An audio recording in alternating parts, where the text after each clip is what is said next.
Welcome to the Slop Farm. Enjoy the video. You already have two essentials: a working internet connection and permission to install software. Open the browser you have, search for the official Chrome download, and pick the correct operating system. Once done, click the download button and choose the standard installer.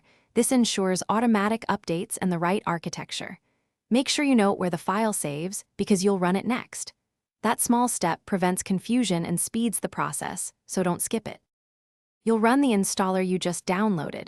When the system asks, allow permissions so the setup can write files and update system settings.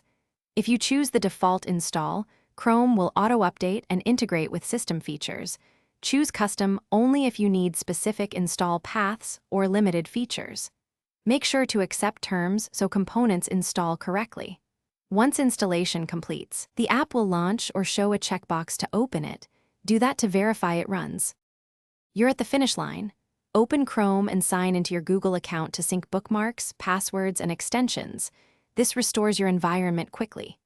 Make Chrome your default if you want links to open automatically, and pin it to the taskbar or dock for fast access. If something goes wrong, close the installer, run it as administrator, or temporarily disable antivirus that may block installation, then retry. That single troubleshooting step resolves most permission or blocking issues promptly. Thanks for watching. Consider subscribing if we helped you today.